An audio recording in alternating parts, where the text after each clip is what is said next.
이 시간은 고등교육 관련 사업 설명 및 보고 논의 시간입니다. 한국연구재단, 한국장학재단, 그리고 대기업 순서로 발표하는 시간을 갖도록 하겠습니다. 먼저 한국연구재단 홍남표 사무총장님께서 발표해 주시겠습니다. 설명은 15분, 그리고 총장님과의 질의응답 5분으로 진행을 하겠습니다. 앞으로 모실 때 큰 박수로 환영해 주시기 바랍니다.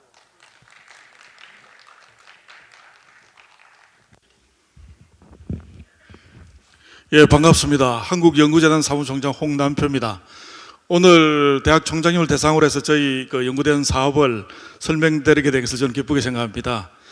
저희 사업이 워낙 꼭지가 많기 때문에 많은 부분은 책으로 많이 참고를 하면 되겠고요. 제가 간단하게 재단 사업에 대해서 설명을 올리는 그런 방식으로 진행하겠습니다. 목차는 좀 일반 현황부터 저희 주요 사업 소개 순으로 제가 설명을 드리겠습니다. 다음 페이지입니다. 일반 현황이고요. 저희 연구재단은 잘 아시겠지만 지금 예전에 과학재단과 학술진흥재단, 협력재단이 합해져 가지고 한 10년 전에 통합이 됐습니다. 그리고 주로 하는 일들은 학술 연구활동, 연구개발 활동이나 관련 인력을 양성하는 그런 사업들을 하고 있습니다. 다음 페이지입니다. 그리고 저희들이 하는 R&R, 역할과 책무는 주로 연구자들에게는 공정하고 전문적인 과제 선정과 연구 생태계, 연구 몰입의 생태계를 조성하는 그런 역할을 하고 있고요. 국민들에게는 우수한 성과를 많이 만들어서 보답하는 그런 방식으로 하고 있습니다. 그리고 정부에 대해서는 여러 가지 정책 파트너로서 또 핵심 성장 동력을 확보하는 그런 미션을 저를 갖고 있습니다. 다음 페이지입니다. 연구재단의 미션은 주로 지식의 진보와 국민의 삶의 질 향상에 두고 있습니다. 비전은 글로벌 연구 지원의 글로벌 리더라는 것을 설정을 했고요. 그래서 저희들이 하는 비헤이버는 주로 핵심 가치는 창의성이라든지 그리고 개방성, 책무성, 탁월성에 중점을 두어서 업무를 진행하고 있습니다.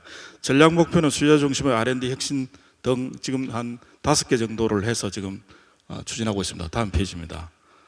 그리고 주요 사업은 크게 이제 과학기술 분야의 연구활동, 연구사업을 지원하고 있고요. 그리고 인문사회 연구개발 사업, 그리고 인력 양성 사업, 그리고 대학 재정 지원 사업, 그리고 연구 기반 구축 사업 이런 것들을 하고 있습니다. 다음 페이지입니다. 조직 및 인적 구성은 이사장님께서 제일 위에 있고요. 그 다음에 사무총장 그 밑에는 본부가 총 7개 본부가 있습니다. 사업 관련된 거는 기초연구사업본부, 국책연구본부, 그리고 인문사연구본부, 학술진흥본부, 국제협력본부 등 5개 부서에서 연구사업 등을 하고 있습니다. 다음 페이지입니다. 저희들 금년도 예산은 총 원행으로 되어 있는데 보시겠지만 총 6조 한 8천 약 한 9천억 약 7조 정도가 금년 예산이 되겠습니다. 주로 하는 일들은 보면 연구개발 활동에 대한 그게 한 4조 한 1,100억 한 700억 정도 되고요. 그다음 인력 양성, 연구 진흥 및 기반 구축 사업, 국제 협력 사업 등으로 구성되어 있습니다. 다음 페이지입니다. 세부적으로는 기간 고유 사업을 해서 기재부로부터 바로 예산을 받는 거는 한 586억 원 정도 되고요.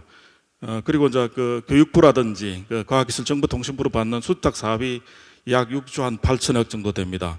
부처별로는 제일 밑에 보게 되면 과기부가 약 한 3조 한 8천억 정도를 받고 약 56.1%입니다. 그리고 교육부로부터 한 2조 9천억 약 3조 정도 43%를 저희들이 수탁받아서 업무를 진행하고 있습니다. 다음 페이지입니다. 그리고 저희들 각 부서별로 예산 현황을 한번 보면 기초연구본부가 약 한 2조, 인문사회본부가 한 2,500억 정도, 국책사업본부가 2조 한 1,000억 정도, 학술진흥본부가 2조 한 2천억 정도 해서 총 한 6조 한 8천억 정도 금년 예산입니다. 다음 페이지입니다. 그리고 지금부터 한 2년 전에 2018년 전 기준으로 보게 되면 기간별로 지원했던 연구 현황을 연구액을 보게 되면 저는 대학에는 약 한 3조 한 4천억 정도, 그다음 공공기관의 공공기관연구소, 출연연구소가 주로 되겠습니다. 약 1조 한 1천억 정도. 그리고 또 산업계 중에서 중소기업들이 저희 국책사업에 많이 참여하고 있기 때문에 산업계에 지원한 가져도 약 한 500억 정도 됩니다. 다음 페이지입니다. 금년도 주요 사업을 하나하나 좀 간단하게 설명을 드리겠습니다. 이공계 기초연구 사업부터 하겠습니다. 금년도 큰 추진 방향은 올해 현 문재인 정부에서 공약했던 기초연구 지원 예산을 대폭 늘리고 있습니다.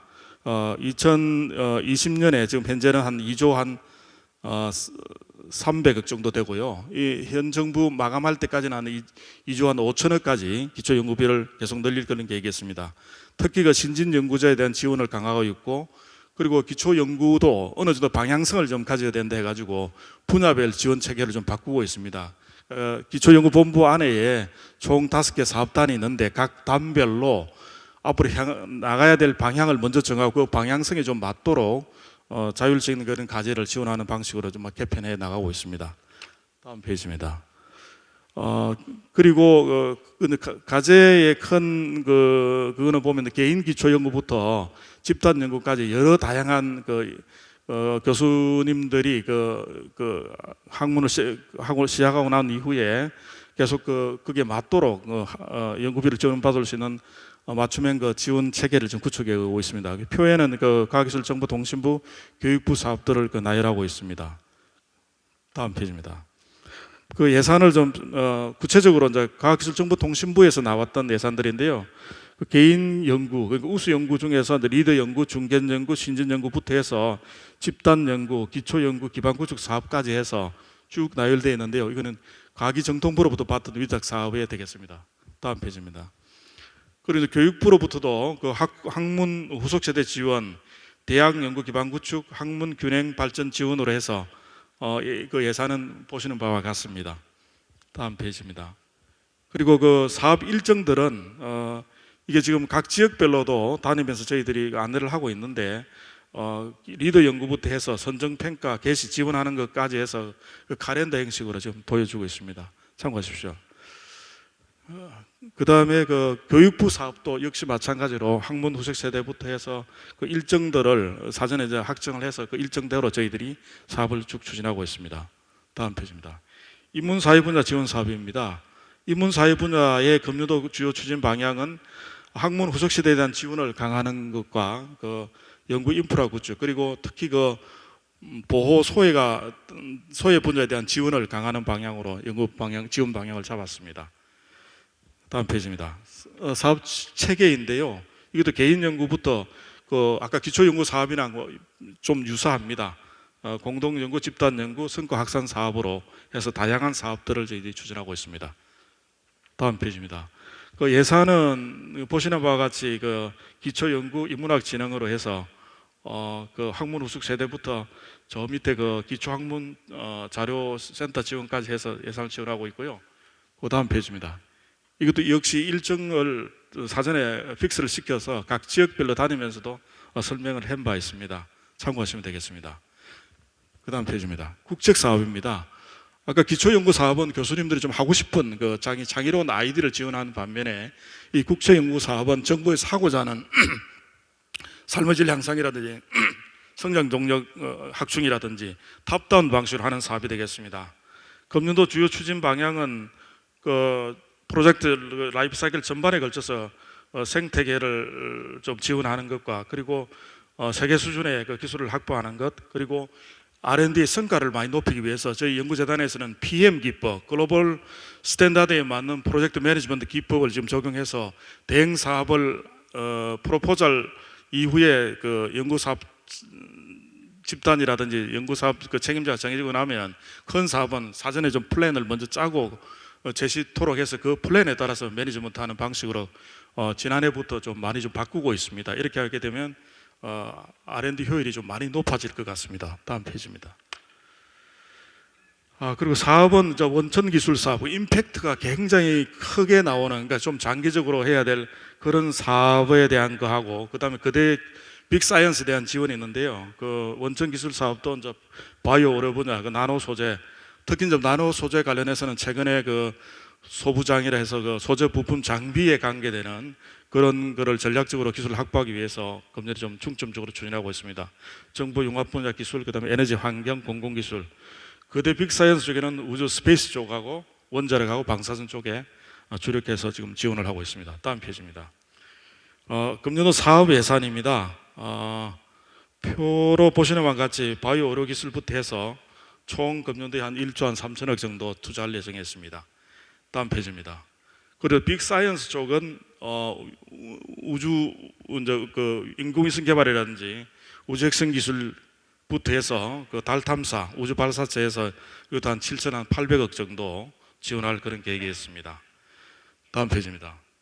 그리고 사업 일정인데요. 이것도 되게 다 유사합니다. RFP를 만들고 RFP가 확정되고 나면 공고하고 공고 기간 동안에 접수를 받아서 선정하고 뒤에 성과를 낼 수 있도록 지원하는 그런 체제로 운영하고 있습니다. 다음 페이지입니다. 국책 사업의 거도의 연구도 마찬가지로 그 일정에 따라서 쭉 진행하고 있는데 이 역시 참고하시면 될 것 같습니다. 그리고 이제 그 큰 사업 중에 하나가 저희들 학술 진흥 및 교육 인력 양성 사업이 되겠습니다. 금년도 주요 추진 사업은 링크 사업에 대한 확대를 하고요. 그 다음에 금년도는 특히 이제 4단계 BK21 사업을 추진할 그런 계획이 있습니다. 그리고 그 대학 핵심 지원 사업 중에서 3유행에 RIS라고 하는 리지널 이노베이션 시스템과 관련되는 신규 사업을 올해 좀 추진할 계획이 있고, 그 지난주에 그 교육부총리께서 큰 방향성을 정했고요. 그 아마 다음 달부터 그 현장에 나가셔가지고 여러 의견을 수렴해서 아마 기본 방향을 잡을 그럴 계획으로 있는 걸로 알고 있습니다. 다음 페이지가 되겠습니다. 사업 추진 체계는 대학에 대한 직접적인 지원, 그리고 산학 협력, 인재 양성, 학술 진흥에 관계되는 사업들로 다 구성되어 있습니다. 그 예산도 참고로 하시면 될 것 같습니다. 대학 지원 예산이고요. 그 다음에 인재 양성과 관계되는 사업도 하나하나 브레이크다운 되어 있고요. 산학 협력에 관계되는 사업도 그 뒤에 쭉 다 나열되어 있습니다. 다음 페이지입니다. 사업에 대한 일정도 참고하시면 되겠습니다. 산단장님께서 이게 다 파악하고 있는 내용이기 때문에 한번 쭉 보시면 될 것 같습니다. 다음 페이지입니다. 특히 이제 BK21 플러스 3단계 사업하고 그 금년도부터 4단계 사업이 진행되는데 그걸 비교해서 저희들이 표로 하나 제시를 했습니다. 참고하시기 바랍니다.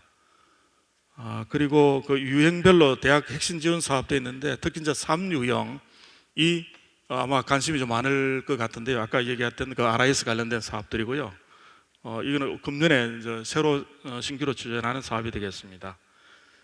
다음 페이지입니다. 그리고 국제 협력도 저희들이 이제 특히 이제 과학기술 정보통신부랑 해서 많은 사업을 저희들이 위탁받아서 국제 협력 사업을 하고 있습니다. 그 내용은 크게 보면은 VIP께서 해외 갔다 오시고 나서 한 그 외교를 뒷받침하는 사업이라든지, 그리고 국제 협력을 전문성을 강화하고 그다음에 그 각 쌍방 양자간 또 다자간에 그 국제 협력을 촉진하는 그런 사업들로 구성되어 있습니다. 다음 페이지입니다. 사업에 대한 예산들입니다. 이것도 참고하시면 될 것 같습니다. 예. 그 다음에 저희들 그 기관 고유 사업이라 해가지고 정부로부터 위탁을 받는 게 아니라 저희 연구재단에서 직접 예산을 기재부로부터 예산을 확보해서 하는 사업이 되겠는데요. 크게 보면 그 안에 학술지 평가, 또 학술 활동 지원 사업과 전문 경력 인사 활용 지원 사업 등 해서 저 밑에 인프라스트럭처를 까는 그 연구 정보화 사업까지 저희들이 별도 예산을 확보해서 저희들이 지원을 하고 있습니다. 예. 일단 제가 간략하게 말씀 좀 드리겠고요. 혹시 질문 있으면 제가 답변하는 그런 방향으로 진행하겠습니다. 예, 질문하실 총장님들은 소속 대학과 성함을 말씀하시고 질문해 주시면 좋겠습니다. 예, 손을 들어서 펴해 주시면 마이크를 전달해 드리겠습니다.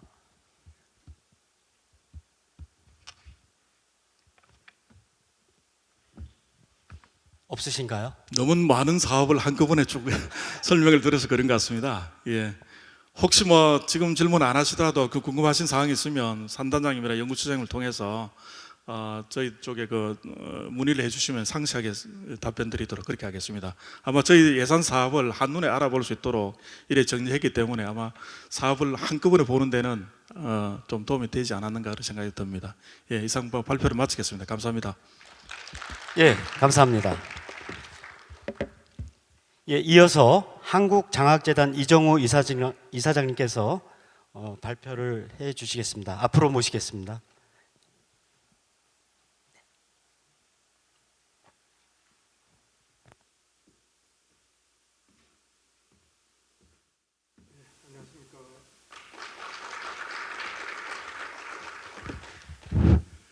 예, 대단히 반갑습니다. 저는 대교협은 아주 친숙한 그런 조직이지만 대교협 총회에 이렇게 참석하기는 처음입니다. 제가 아직 총장을 해본 적이 없었기 때문에 참석할 기회가 없었습니다.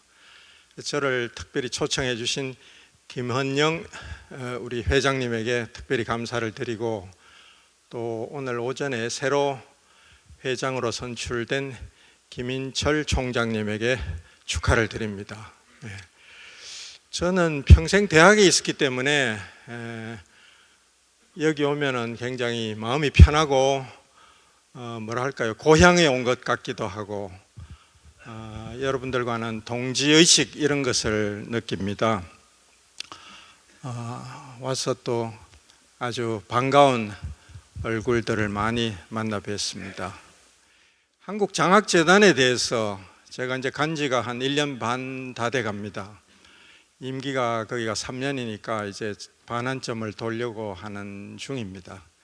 그래서 한국장학재단에 대해서 제가 간략히 좀 설명을 드리고 여러분들에게 앞으로 좀 협조를 부탁드리려고 합니다. 한국장학재단은 제가 1분 동안에 설명을 하면은 여러분들이 3번 놀라시게 될 겁니다. 첫째, 직원 숫자가 450명쯤 됩니다. 그럼 그렇게 많습니까? 하고 45명쯤 될 것 같은데 450명에 대해서 한번 놀라고요. 1년 예산이 좀 전에 한국연구재단이 6조 몇천억 원을 쓴다 하는데 그것도 굉장한 숫자입니다. 그런데 우리는 좀 더 많이 씁니다. 그래서 8조 8천억 원을 쓰고 있기 때문에 이 8조 8천억이면 어느 정도인지 감이 잘 안 오실 것 같은데요. 이 숫자는 대구시 1년 예산하고 똑같습니다.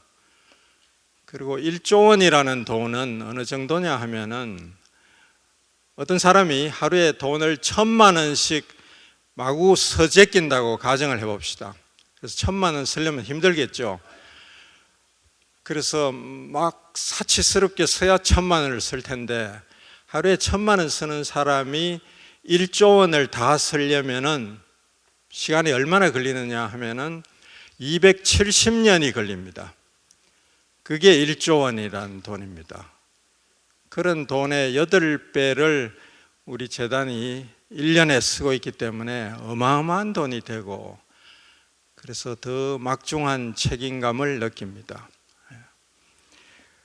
마지막으로 3번째로 놀랄 만한 것은 본사가 대구에 있습니다. 저는 대구 사람이고 집에서 출퇴근을 지금 하고 있기 때문에 아주 편합니다. 그래서 서울이 아니고 대구입니까? 하고 또 놀라거든요. 원래는 대구에 있었는데 서울에 있었는데요. 노무현 정부 때 공공기관 지방 이전 방침에 따라서 180여 개 기관이 이전을 했고 그 중에 하나가 한국장학재단입니다. 교육부 산하의 준정부기관이다 보니까 이전 대상이 됐습니다. 그러면서 서울 본사 하던 그 자리는 서울역 앞에 세브란스 빌딩이라는 곳인데 거기에 3개 층을 원래 쓰고 있다가 주일에서 지금 반 층만 쓰고 본사는 대구로 이전을 했고, 서울역 앞에 세브란스 빌딩에는 서울 사무소가 반 층이 지금 아직 쓰고 있고 직원이 거기에 50명은 거기서 근무를 하고 있습니다.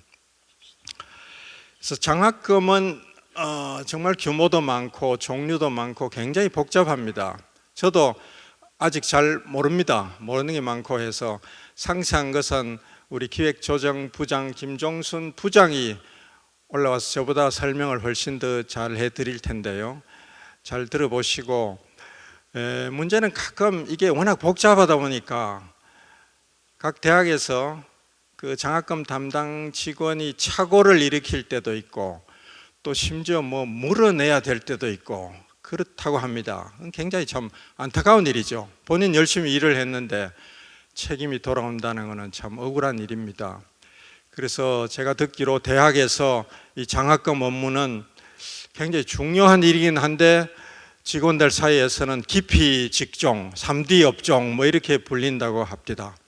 그래서 총장님들께서 이 장학금 업무를 그래도 큰 윤곽이라도 파악을 하셔가지고 큰 방향에서 착오가 없도록 잘 지도 편달해 주시면 고맙겠습니다. 대단히 고맙고 앞으로 자주 뵙겠습니다. 고맙습니다.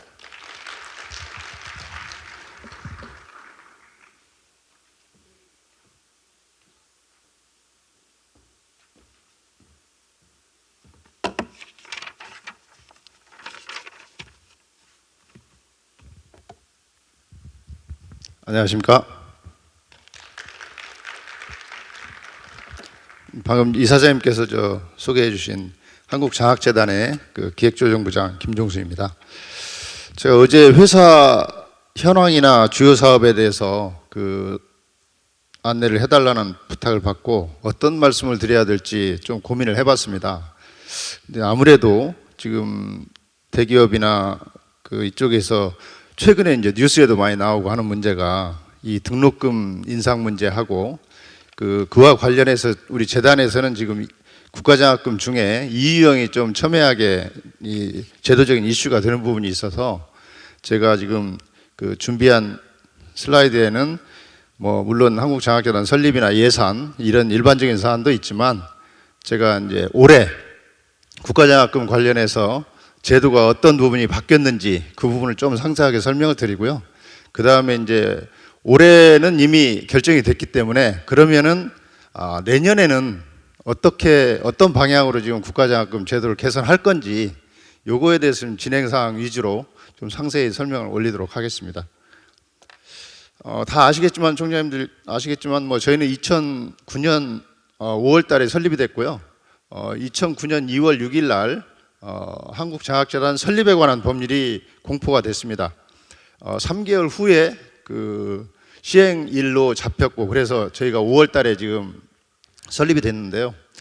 설립 목적은 다 아시겠지만 경제적 여건에 상관없이 대학 공부를 하고 싶은 학생에게는 그 기회를 줄 수 있도록 그런 목적을 가지고 설립이 됐습니다.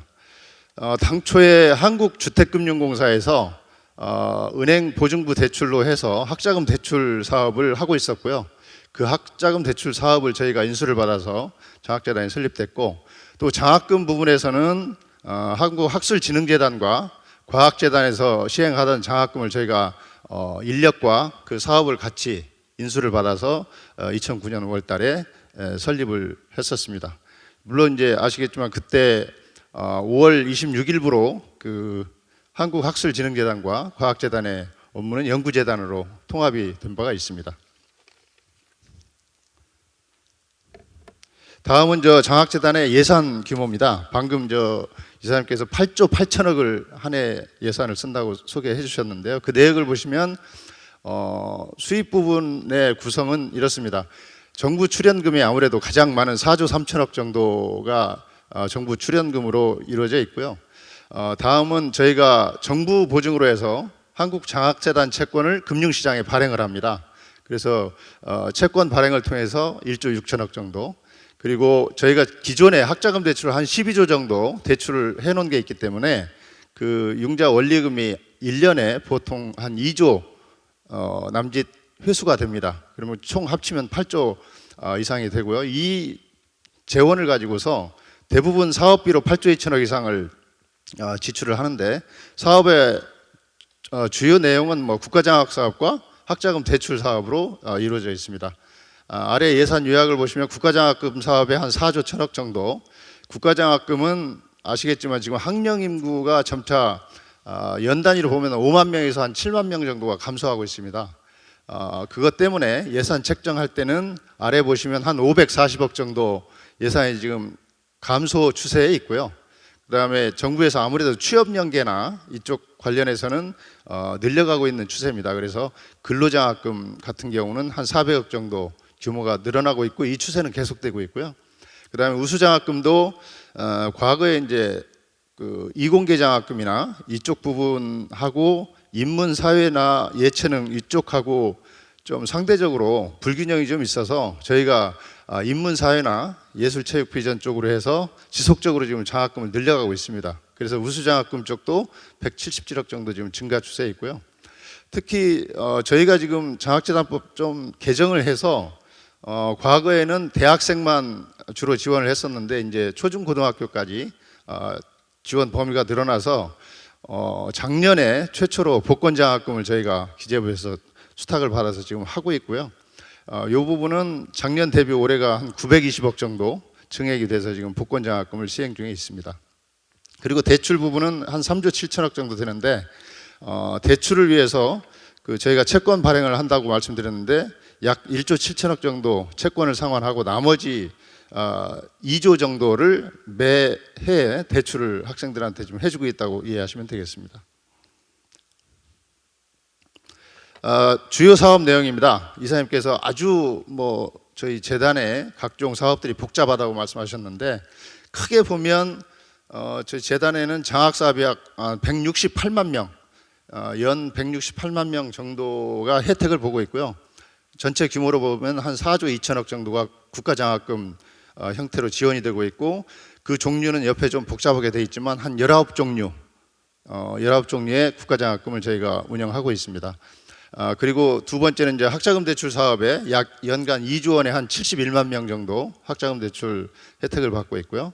그다음에 인재 육성 사업이라고 해서 각종 저희가 멘토링 사업을 하고 있습니다. 그 부분이 연 한 6천 명에 45억 정도 규모를 가지고 지원하고 있고 특히 좀 특이하게 저희는 또 기숙사 사업을 하고 있는데요. 지금 여기 국군 간호사관학교 우리 총장님도 와 계시지만 거기 간호사관학교 출신의 예비역 장교나 이런 분들이 저희 지금 거기에 있는 1호 고양 기숙사 여기 1,000명 정도 수용하는 규모의 기숙사에서 전체 학생 지도를 해주고 계시고 있고요. 그래서 지금 현재 기숙사에 1,000명 정도 그 연합 기숙사도 있고 나머지 전국 광역시에 서울, 부산, 대전, 대구, 광주에 5개 그 취업 연계 창업 지원형 기숙사가 지금 운영 중에 있습니다. 뒤에서 자세히 설명드리겠습니다. 아까 말씀드린 대로 이제 국가장학금 제도 개선이 올해 어떻게 이루어졌는지 내용인데요. 저희 항상 뜨거운 감자인 수업료 동결 부분, 등록금 부분은 다 아시겠지만 11년째 계속 동결 상태고 각 학교에서는 약간의 최소한의 법정 상한선까지라도 인상을 하자라는 부분이고 정부에서는 지금 그 부분을 수용을 안 하고 있는 상태인데요. 최소한의 수업료 동결은 그대로 유지가 됐고 2차 요건인 자체 노력 규모를 유지해달라는 조건 이 부분은 이제 기존에 내후년까지 하면 사립학교도 입학금이 완전히 폐지됩니다. 그러면 입학금 폐지한 만큼 교내장학금 규모를 줄이는 것은 이미 협의가 된 부분이기 때문에 입학금 폐지를 감안한 교내장학금 규모는 전년 대비 그대로 유지를 해야 되고 그 다음에 수업료는 인하하거나 아니면 동결해야 된다는 그 조건은 올해 똑같은 그 자체 노력 규모를 전년 대비 유지해야 된다는 조건은 그대로 유지하되 두 번째 20년 올해가 되겠죠. 올해 교내 장학금 지급률을 교육부에서 발표한 4년제의 최근 3년간 평균 지급률 19.143%거든요. 근데 이 프로테이지는 교육부에서 나온 수치인데 어쨌든 19.143%를 143% 이상을 교내 장학금 지급률을 유지하거나 유지하면 전년 대비 자체 노력 규모를 기존 규모만큼 유지하지 않더라도 과거에는 1번을 유지하지 않으면 그 다음 해에 교부금을 예를 들어 한 10억 줬다 그러면 10억 전액을 환수했었습니다. 그 부분이 1년 후에 전체를 환수한다는 게 학교로서는 너무 부담이 크고 아니면 추가 자체 노력을 통해서 부족한 만큼을 그 다음에 그 교내 장학금을 추가 지급을 해야 됐었는데 그 부분을 조금 완화해서 쉽게 얘기해서 19.143% 이상만 유지하면 그 참여가 가능하도록 제도가 좀 개선됐다는 점 말씀드리고요. 그러면 19.143%가 어느 정도 수준이냐 제가 어제 한번 봤는데요. 현재 한 334개 대학이 이유형 참여 대상 대학입니다.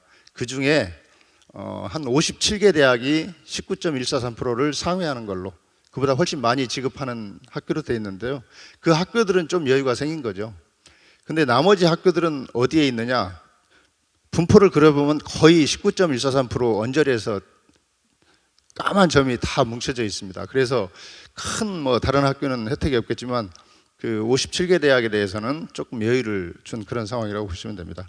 그렇다고 해서 57개 대학이 한꺼번에 교내장학금을 대폭 줄이는 건 좀 바람직하지 않아서 저희가 그 학교에 대해서는 한 5년간 분할해서 좀 그 교내장학금 지급률을 감축시켜달라는 지금 부탁을 하고 있습니다. 그 대신 19.143%를 훨씬 상위에서 많이 교내장학금을 지급하는 대학에 대해서는 어떤 인센티브를 줄 거냐 하는 문제에 있어서는 현재처럼 최대 10% 범위 내에서는 그 교부금을 우대해서 드리는 걸로 지금 현재 그렇게 하고 있고요. 이 부분 관련해서 제가 이제 총장님께 설명을 드리려고 하다 보니까 저도 좀 의문점이 생겨서 통계를 한번 찾아봤습니다. 그러면 334개 대학 중에서 그러면 정말 334개 대학이 다 이 유형에 참여하느냐, 그게 좀 궁금하더라고요. 그래서 그 통계도 좀 없고 그래서 찾아보니까 작년 기준으로 보면 한 8대 2 정도 생각하시면 됩니다. 이게 우리가 생각하는 것보다 상당히 많은 학교가 지금 여기에 참여를 안 하고 있고요. 이제 정확히 얘기하면 한 18% 정도는 그 매해 학교는 바뀌지만 18% 정도는 2유형에 1유형이나 지역 인재는 참여해서 받고 있지만 2유형은 참여를 안 하는 학교도 있다. 이렇게 말씀드리겠습니다. 그 학교들의 사정은 각각 다릅니다. 이게 쉽게 얘기하면 수업료를 동결하지 않는 학교가 얼마나 되느냐라고 물으신다면 제가 어제 찾아보니까 해마다 재작년에는 한 15개 학교, 작년 같으면 한 16개 학교가 등록금을 교육부에서 발표하는 법정 인상 한도까지 올렸습니다. 이제 그 학교들은 당연히 이 유형에는 참여를 못하는 거고 그 대신 영원히 그렇게 가느냐 그건 아니고 그 한 해를 그렇게 한 다음에는 그 다음 해에 다시 요건을 맞춰서 참여하는 그런 형태로 지금 하고 있다는 건 말씀드리고요. 15개 정도 학교가 등록금을 실제 인상하는데 그 중에 5개 정도 학교는 법정 인상 한도, 작년 같으면 2.25%를 올렸고요. 그 재작년 같은 경우는 1.8%까지 그 한도 풀로 올린 학교가 한 5개 정도 있고 그 안에는 대부분이 이제 지역에 있는 그 전문대가 그런 학교가 많이 있는데 그거 이외에 서울 시내에 있는 우리가 흔히 얘기하는 인서울의 4년제 대학도 한 개 정도는 그렇게 법정 인상 한도까지 올린 데가 있다. 이렇게 말씀을 드리겠습니다. 그래서 이거 올리라는 말씀이 아니고요. 저희가 실제 그러면 1, 2형은 대부분 다 참여하고 그럼에도 불구하고 2형을 참여하지 않아도 되느냐 하는 문제는 이거 말고 나머지 재정적인 어떤 재정사업이나 교육부에 이쪽에서 불이익이 있는지 없는지 이런 것 때문에 쉽게 하지는 못하는데 실제적으로는 한 8대 2 정도로 20% 정도는 이 유형에 참여하지 않는 학교가 있다는 걸 말씀드리겠습니다. 네, 조금 정리를 좀 해주시면 고맙겠습니다. 질문 위주로 좀 5분 정도 시간을 할애해달라고 그래서 간단히 말씀드리겠습니다. 지역인재 장학금 관련해서는 지금 과거에 뭐 홍익대나 당국대, 상명대 이 세 군데가 그 분교까지 캠퍼스까지 지원하게 돼서 혜택을 받았다는 얘기고요. 나머지는 장학금 개인 수혜를 과거에는 4년제 대학을 다니다가 전문대를 가면 그 한도 때문에 수혜를 못한 경우가 생겼는데 이번에 저희가 바뀌어서 개인별로 그 4년제 대학을 입학했다 하면 한 8회 정도까지는 개인별로 보장을 해주겠다. 예를 들어서 2학년까지 다니고 전문대로 편입을 해도 전문대에 가서 8번까지는 본인이 받을 수 있도록 제도 개선을 좀 했습니다.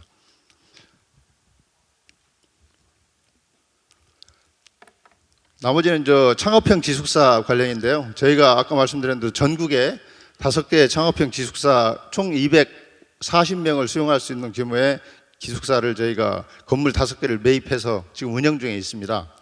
그 주거 공간도 제공하고 창업 공간인 세미나실이나 상담실, 멘토링실, 사무실을 지금 제공하고 있습니다. 이 학생들에 대해서는 입주하면 전액 무료고요.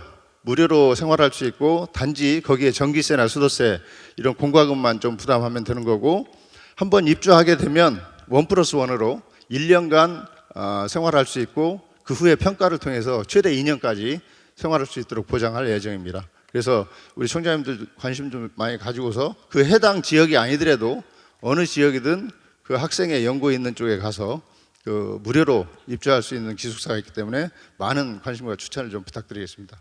이상 간단히 마치고 장학재단의 건의 사항이나 아니면 질문 사항 있으면 좀 말씀해 주시기 바랍니다. 네, 손을 들어 표해 주시면 마이크를 전달해 드리겠습니다.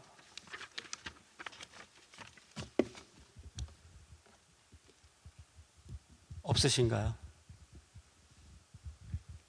예, 없으시면 예, 발표해 주신 부장님께 큰 박수 부탁드리겠습니다. 예, 고맙습니다.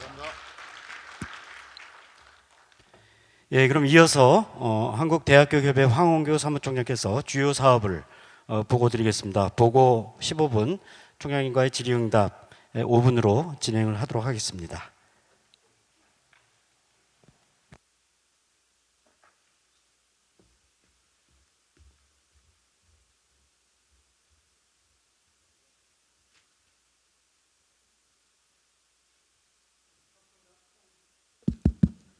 안녕하십니까. 예, 사무총장 황홍조입니다. 2020년입니다. 굉장히 의미 있는 해라고 생각이 되고요. 1999년에 과연 2020년이 올까 이렇게 했는데 오늘 이렇게 2020년을 맞이해서 대기업 정기총회 하게 된 것을 대단히 참 기쁘게 생각해야 되겠죠. 오늘 그 대학교협의회 업무에 대해서 좀 설명을 드리도록 하겠습니다.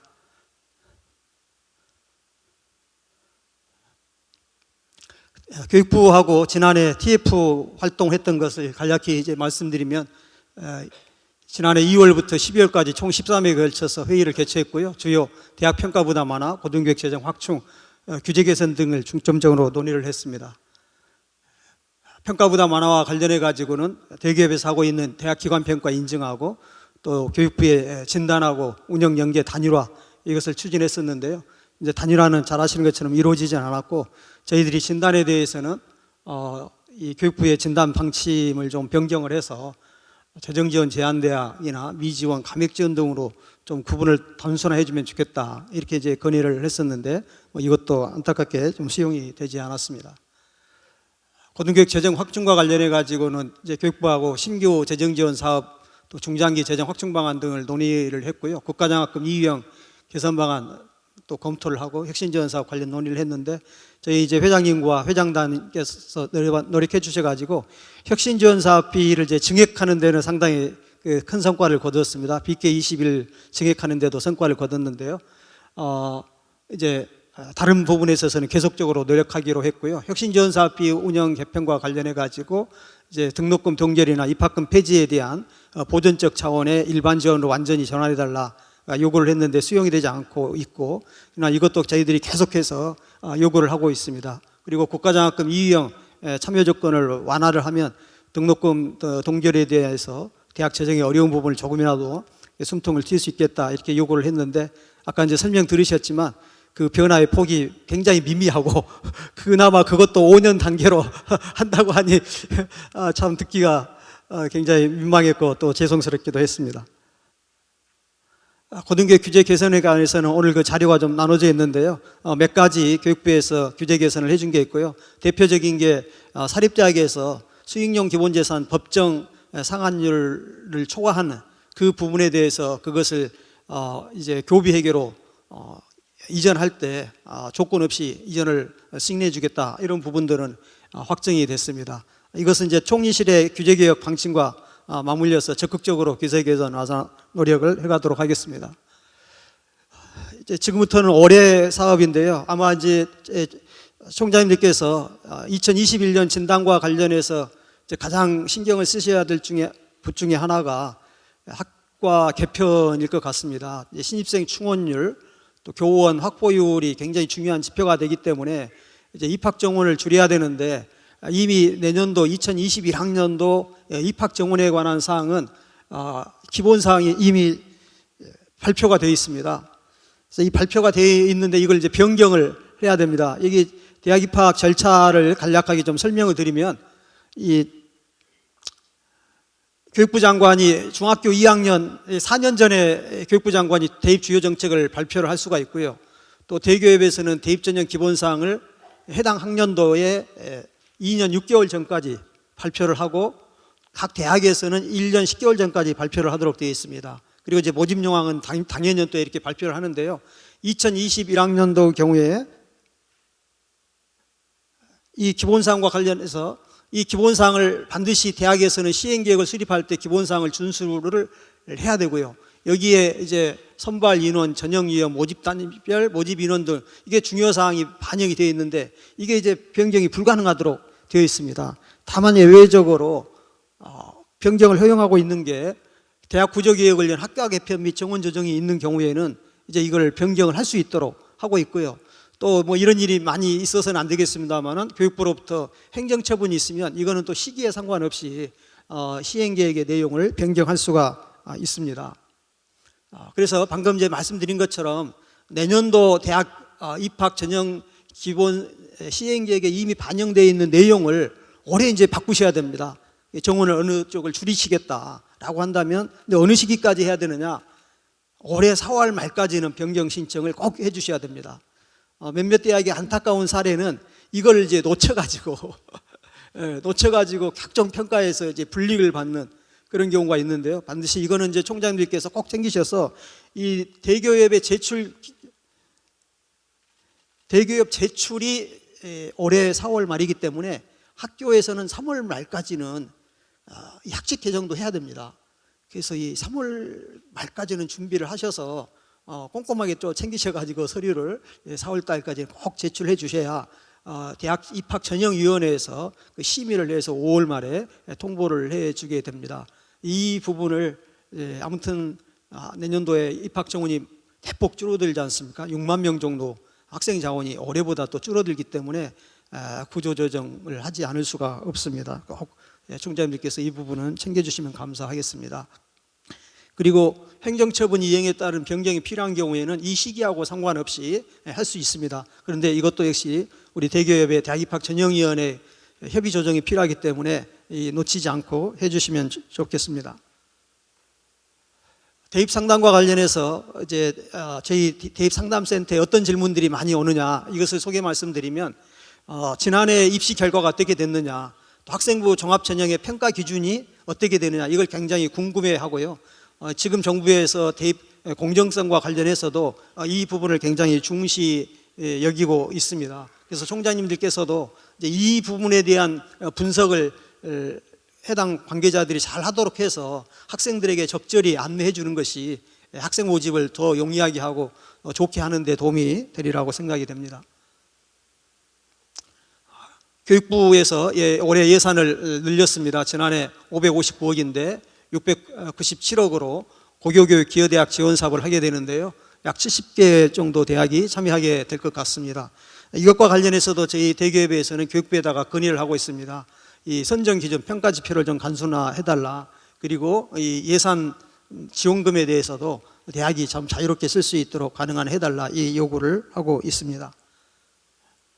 대입제도 공정성 강화 방안에서는 21억 5천만 원이 배부가 돼서 학종 평가 기준 공개 표준안 마련이라든가 학종 운영 가이드라인 개발, 또 입학사정관 공동 교육과정 개발 이런 부분들을 하게 됩니다. 그래서 이 부분도 총장님들께서 좀 관심을 가지셔가지고 특히 이제 주요 대학에 관심도가 높지 않습니까? 이 부분에 있어서 국가 또 정부로부터도 신뢰를 얻어야 될 것 같고요. 또 학생들로부터도 신뢰를 얻을 수 있도록 지금까지 노력을 많이 해 오셨지만 올해는 특히 더 노력을 해주시면 감사하겠습니다. 올해 또 지난해 추경 예산을 받아가지고 대교협에서 하고 있는 게 강사법 시행과 관련해서 대학에서부터 채용되지 못한 시간 강사들에 대해서 연구비를 1인당 1,400만 원씩 지원해주는 그런 사업을 하고 있습니다. 그래서 3년 사업을 하고 있고요. 예산 규모는 89억 6천만 원이고 과제당 1,400만 원인데요. 연구 책임자에게 1,300만 원이 지급되는 그런 사업을 하고 있는데 이제 640여 명 정도가 이 사업에서 혜택을 받게 될 것 같습니다. 대학 정보공시 업무를 대기업에서 하고 있다고 하는 것은 잘 아실 건데요. 여기서 이제 말씀드리고 싶은 부분은 이 다음입니다. 이 공시를 4월, 6월, 8월, 10월에 하게 되고요. 학교 규칙이라든가 모집 요강들은 수시로 이 4, 6, 8, 10월에 공시를 하도록 되어 있는데 이제 저희 대기업의 기관평가 인증이나 교육부의 진단이 이 정보 공시 자료를 가지고 하게 됩니다. 근데 정보 공시에 이제 자료의 입력에 오류가 있을 수 있죠. 착오도 있을 수 있는데 단순 실수도 있을 수 있는데 이제 이걸 가지고 했을 때 허위 공시가 돼 버립니다. 허위 공시가 되는데 이것도 아까 이 장학금 업무가 직원들이 또 회피하는 업무라고 한다면 이 정보 공시 업무도 힘들기 때문에 직원들이 회피를 한다고 합니다. 근데 이거를 이제 소홀히 하고 또 이 주요 보직으로 생각하지 않고 이 사람을 그 자리에 맡겼다가 그 사람이 좀 미숙해 가지고 실수를 하게 되면 굉장히 곤란한 상황이 생깁니다. 그래서 이 총장님들께서 이 정보 공시 업무에 특히 3주기 진단을 앞두고서는 신경을 쓰셔서 그 입력에 오류가 생기지 않도록 해주시는 것이 필요하다고 생각이 됩니다.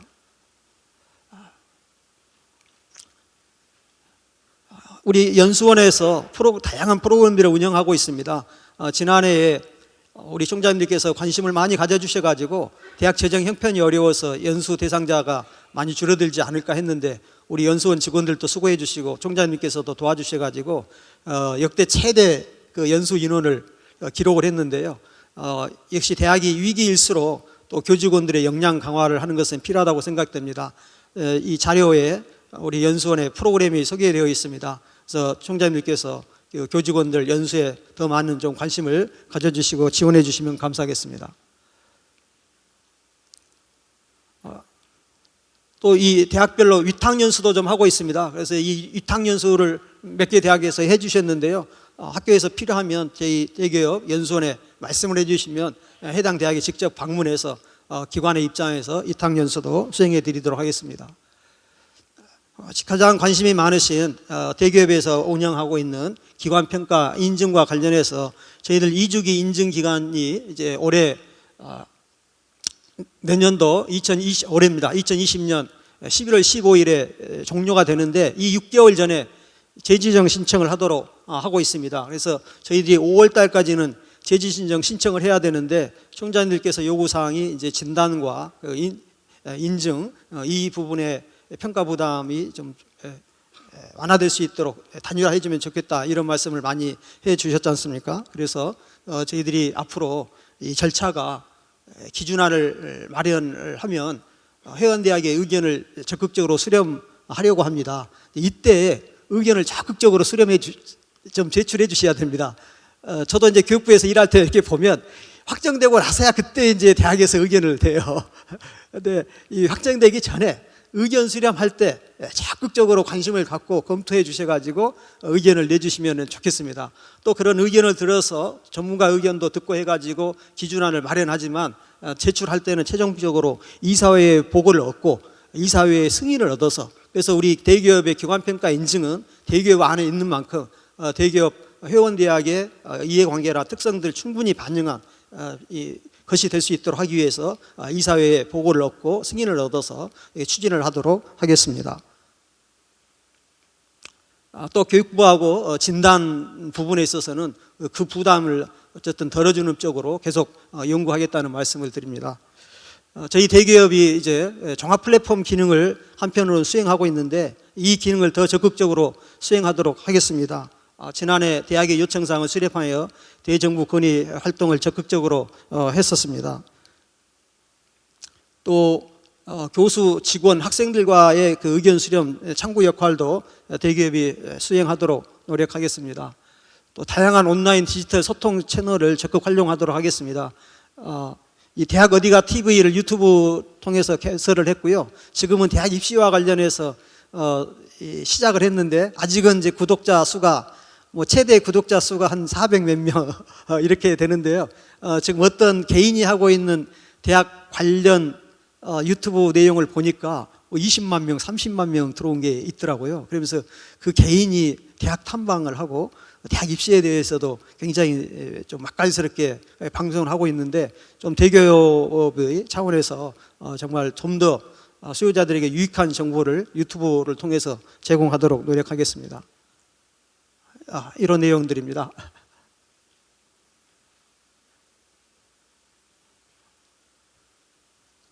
예, 그리고 이제 마무리해서 말씀드리면 올해 2020년에는 아까 이제 김인철 차기 회장님께서도 말씀을 해주셨습니다마는 2021년에 시행되는 진단 그 부분이 참으로 대학 입장에서는 이럴 수도 없고 저럴 수도 없는 건데 너무 그 도식적으로 교육부에서 좀 접근을 하고 있는 측면이 있어서 저도 이제 교육부에서 근무를 했었지만 이제 대학 입장에서 생각해 보면 너무나 그 안타깝습니다.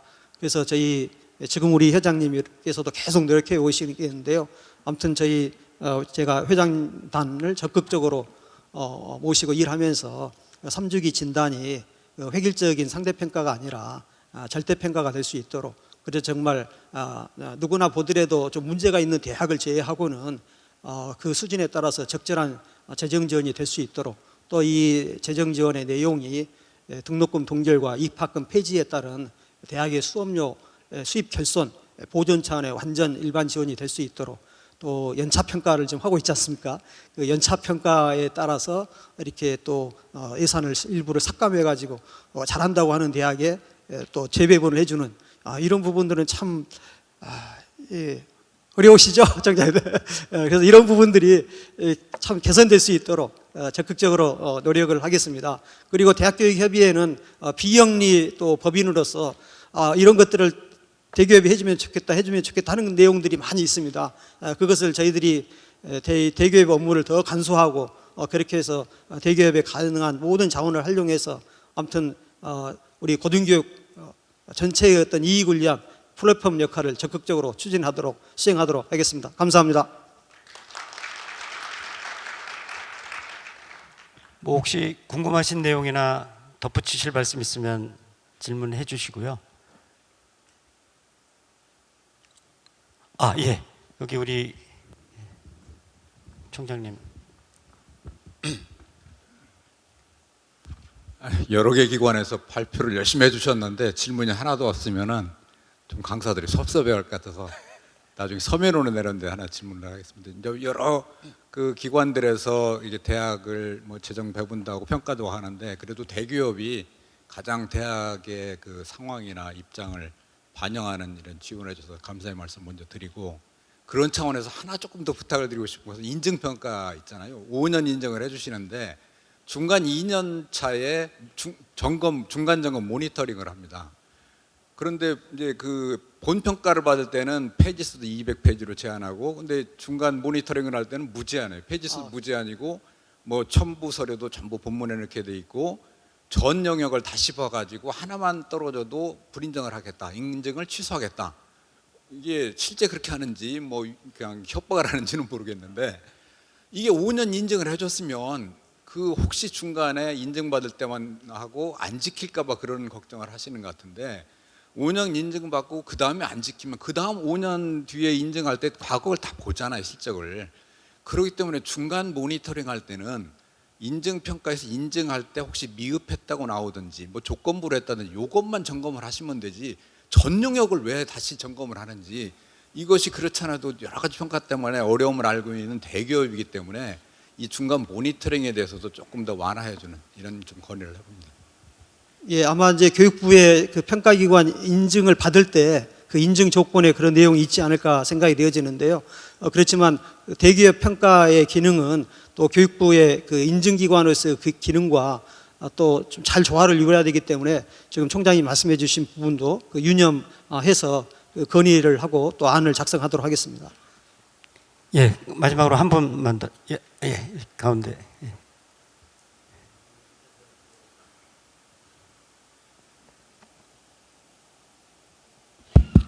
네, 로또대학교 권득칠 총장입니다.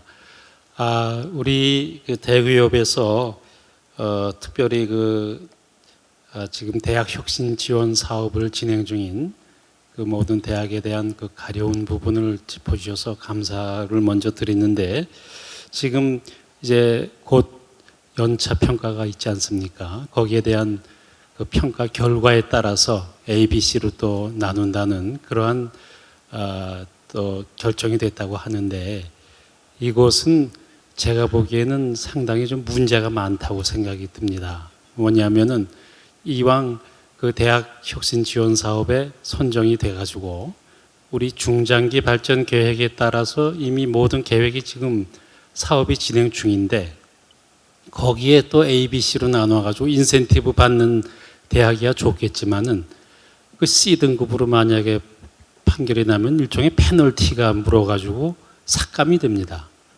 그러면은 이왕 그 중장기 발전 계획에 따라서 대학 혁신 지원 사업에 선정이 된 그 대학으로서는 그 어떻게 보면은 계획 수립 자체가 흔들리는 이러한 부작용이 일어납니다. 그래서 어느 대학이 뭐 C 등급 받을지는 모르겠습니다만은 결코 바람직스럽지 못한 그러한 결과는 전체적으로 일어날 소지가 있다는 말씀입니다. 그래서 여기 나왔듯이 그 평가에 대한 뭐 그 페널티 받는 그런 평가가 아니라 컨설팅 성격으로 좀 진행이 돼서 그 다음에 또 순차적으로 더 할 수 있는 그런 여지가 좀 있어야 될 것 같다는 그런 생각이 듭니다. 네, 이것을 좀 대기업에서 이왕 건의사항으로 나왔으니까 그 배경에 그 저와 같은 저희 대학과 같은 그 동병상련의 그 어떤 어려움을 안고 있는 대학이 많습니다. 특별히 소규모 대학은 거기에 대해서 상당히 충격적인 그러한 결과로 받아들일 수밖에 없는 것이죠. 네. 예, 이따 또 부총리님 오시니까 그때 건의 말씀을 함께 해주시면 도움이 될 것 같습니다. 예, 발표해 주신 사무총장님께 큰 박수 부탁드리겠습니다.